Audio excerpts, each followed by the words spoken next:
Delhi liquor scam లో తిహార్ జైల్లో ఉన్న బీఆర్ఎస్ ఎమ్మెల్సీ కవిత అస్వస్థకు గురయ్యారు. దీంతో ఆమెను హుటాహుటిన దీన్ దయాళ్ ఆసుపత్రికి అధికారులు తరలించారు. మద్యం కుంభకోణంలో దాదాపు 4 నెలలుగా కవిత తిహార్ జైల్లోనే ఉన్నారు. కవిత అస్వస్థతకు గురైనట్టు తేలడంతో బీఆర్ఎస్ శ్రేణులు ఆందోళనకు గురవుతున్నాయి.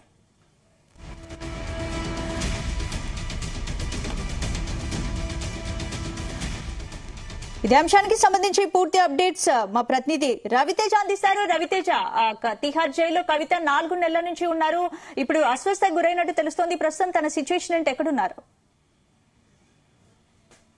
100 రోజులకు పైగా కల్వకుంట్ల కవిత తిహార్ జైల్లో ఉండగా ఈ రోజు ఇంతకు ముందే తిహార్ జైల్లో అస్వస్థతకు గురైందనంటూ కూడా జైలు అధికారులకు ఆ ఇన్ఫర్మేషన్ షేర్ చేయడం జరిగింది. కవితను హుటాహుటిగా తిహార్ జైల్లో నుంచి దీన్ దయాళ్ ఆసుపత్రికి తరలించామంటూ కూడా జైలు అధికారులు ఇప్పటికే దర్యాప్తు సంస్థలు కూడా విషయాన్ని తెలియజేస్తాయి.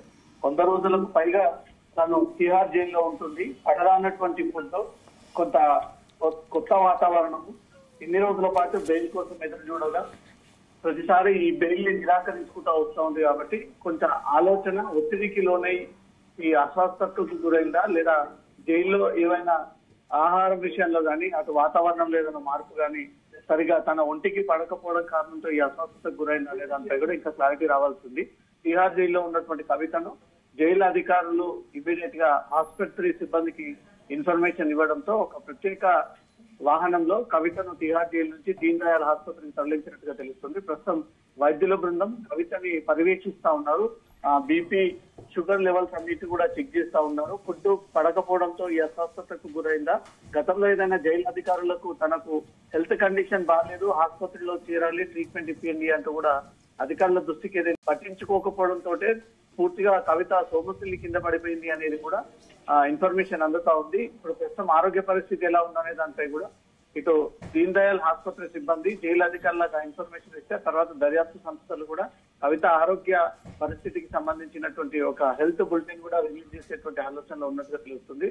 సుమారు 120 రోజులకు పైగా లిక్కర్ కేసులో ప్రధాన నిందితురాలుగా ఉన్నటువంటి కవితను జైల్లో అండర్ ట్రయల్ ఖైదీగా కోర్టు జైల్లో ఉండాల్సిందిగా ఆదేశాలు జారీ చేయడం జరిగింది. ఇంతకు ముందే సుప్రీంకోర్టు, హైకోర్టు కూడా కవిత వేసినటువంటి డిఫాల్ట్ బెయిల్ పిటిషన్ కానీ సాధారణ బెయిల్ పిటిషన్ కానీ అనేక కారణాలు చూస్తూ కవిత కోసం బెయిల్ వేసినప్పటికీ ఆ బెయిల్ పిటిషన్ అన్ని కూడా తిరస్కరిస్తూ జైల్లో ఉండాల్సిన కవిత అంటూ కూడా తాజాగా కోర్టు ఆదేశాల మేరకు తిహార్ జైలుకి తరలించడం జరిగింది. ఇంతకు ముందే మధ్యాహ్నం భోజనం తర్వాత కవిత రెస్ట్ తీసుకుంటున్నటువంటి టైంలో అస్వస్థతకు గురైంది అనేది కూడా జైలు అధికారులకు ఆ ఇన్ఫర్మేషన్ రావడం జరిగింది. అక్కడి నుంచి దీన్ దయాళ్ ఆసుపత్రికి ప్రత్యేక వైద్య బృందాల నేతృత్వంలో కవితను అక్కడ చేర్చి ప్రస్తుతం ఆ ట్రీట్మెంట్ కొనసాగిస్తా ఉన్నారు. ప్రస్తుతం ఆరోగ్యం ఎలా ఉంది, ఎందుకు ఈ అన్హెల్దీ అవ్వాల్సి వచ్చింది, అక్కడ ఫుడ్ ఏదైనా వెదర్ లో మార్పుతో జరిగిందా, లేదా రెగ్యులర్ హెల్త్ చెకప్ లో భాగంగా అయితే రవితేజ, ఢిల్లీలో ప్రస్తుతం ఎవరైనా బీఆర్ఎస్ నేతలు కావచ్చు అంటే కవిత కుటుంబీకులు కానీ ఎవరైనా ఉన్నారా? ఎవరైనా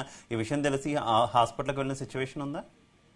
మొన్నటి వరకు కేటీఆర్, హరీష్ రావు కవిత బెయిల్ పిటిషన్ సందర్భంగా న్యాయ నిపుణులతో చర్చించి ఈసారి బెయిల్ తప్పనిసరిగా వస్తుందంటూ కూడా తమ ఆశాభావాన్ని వ్యక్తం చేస్తూ క్యాడర్ కూడా ముందస్తుగానే ఆ ఇన్ఫర్మేషన్ ఇవ్వడం జరిగింది. కానీ కోర్టు కవితకు బెయిల్ ఇవ్వకూడదు అనేది కూడా నిర్ణయం తీసుకొని కవిత వేసినటువంటి డిఫాల్ట్ బెయిల్ పిటిషన్ ని తిరస్కరించి మళ్ళీ తిహార్ జైలు కి పంపుతూ కస్టడీ రిమాండ్ ని పొడిగిస్తామన్నట్టుగా కూడా కోర్టు నిర్ణయం తీసుకోవడం జరిగింది. ఇప్పుడు ప్రస్తుతం కవిత తరఫున న్యాయ నిపుణులు, న్యాయవాదులే తప్ప కుటుంబ సభ్యులు ఎవరు కూడా ఢిల్లీలో కవితకు అందుబాటులో లేరనేది కూడా సమాచారం అందుతుంది. కేటీఆర్ మొన్నటికి 3 రోజుల క్రితం ఢిల్లీలో ఉండి కవితతో ములాఖాత్ అయినటువంటి వెంటనే న్యాయవాదులను కలిసి ఆరోగ్య పరిస్థితి విషయాలు, నెక్స్ట్ వేయాల్సినటువంటి బెయిల్ గ్రౌండ్స్ అన్నిటిని కూడా ప్రిపేర్ చేయండి, ఈసారి కవితకు బెయిల్ రావాల్సి విధంగా వ్యవహరించండి, విచారించండి, లేదా వాదనలు వినిపించండి అంటూ కూడా కేటీఆర్ వాళ్ళ న్యాయ నిపుణులతో మాట్లాడి తిరిగి హైదరాబాద్ వచ్చినట్టుగా తెలుస్తోంది. ప్రస్తుతం కవిత కుటుంబ సభ్యులు ఎవరు కూడా ఢిల్లీలో లేనట్టుగానే సమాచారం అందుతుంది.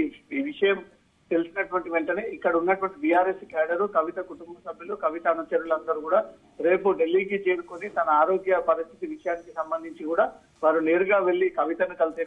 అలాగే రవితేజ, అస్వస్థతకు గురి కావడానికి ముందు నుంచే కొంత తీవ్ర జ్వరంతో కవిత బాధపడుతున్నారనేటటువంటి వార్తలు వస్తున్నాయి కదా, ఏంటి, ఎప్పటి నుంచి జ్వరంతో బాధపడుతున్నారు? అసలు కవితకి ఏమైంది అన్నదానికి సంబంధించి తిహార్ జైలు అధికారులు ఇప్పటివరకు ఏమైనా స్పందించారా?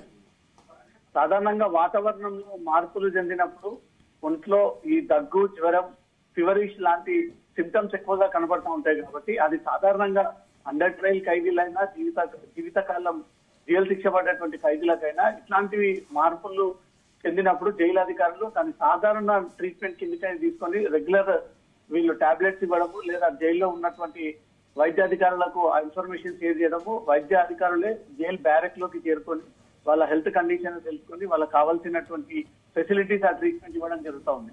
అస్వస్థతకు గురైంది, కింద పడిపోయింది అనేది కూడా ఇన్ఫర్మేషన్ అందుతా ఉంది.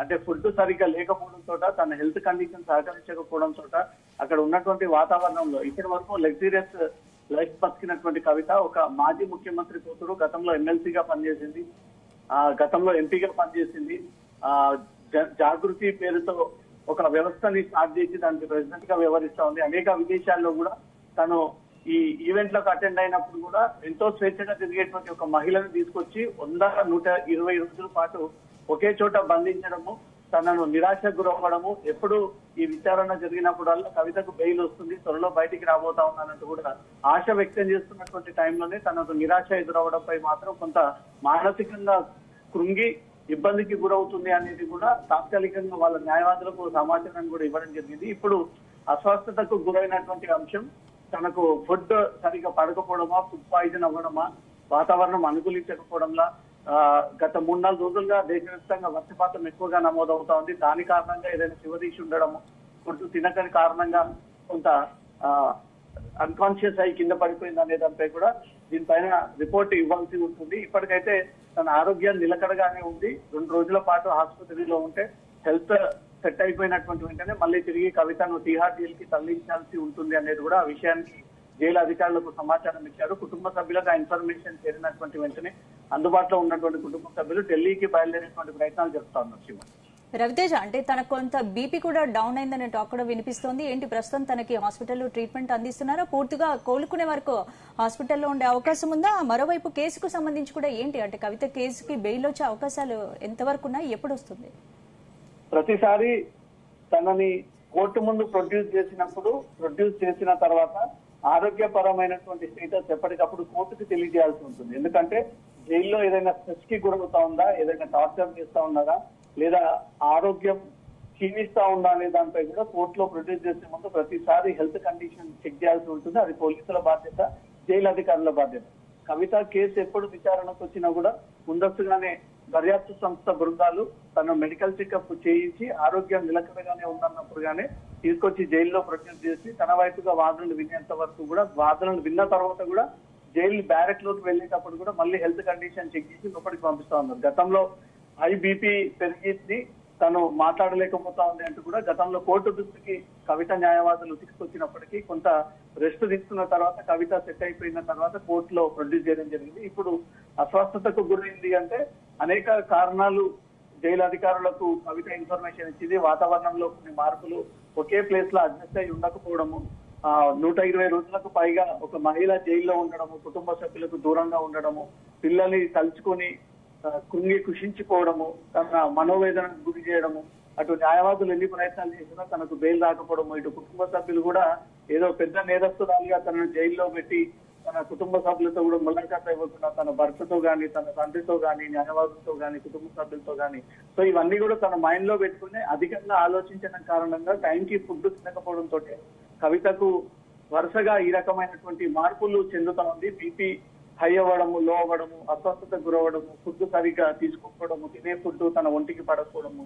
సో ఎంతో స్వేచ్ఛగా బతికినటువంటి ఒక ప్రజా నాయకురాలు కాబట్టి జైల్లో అడ్జస్ట్ కాలేకపోతా ఉంది. కాబట్టి ఈ విషయం జైలు అధికారికి ఎన్నిసార్లు చెప్పినా చట్టపరంగా వారు చేయాల్సినటువంటి డ్యూటీ వారి పరంగా చేస్తూ ఉంటారు. కాబట్టి కవితకు అస్వస్థతకు గురైనటువంటి వెంటనే ఈ విషయం జైలు అధికారులు అటు దర్యాప్తు సంస్థల నోటీస్ కి కూడా ఆ అంశాన్ని తీసుకెళ్ళినట్టుగా తెలుస్తుంది. దేని కారణంగా ఇలా జరిగిందనే దాంట్లో కూడా జైలు అధికారులు రిపోర్ట్ ఇవ్వాల్సి ఉంటుంది. ఆ రిపోర్ట్ కూడా రెడీ చేయడానికి ఇటు జైలు అధికారులు సిద్ధంగా ఉన్నట్టుగా తెలుస్తుంది. కవిత కేసు విషయానికి వస్తే తను రీసెంట్ గా సుప్రీంకోర్టులో ఒక పిటిషన్ దాఖలు చేయడం జరిగింది.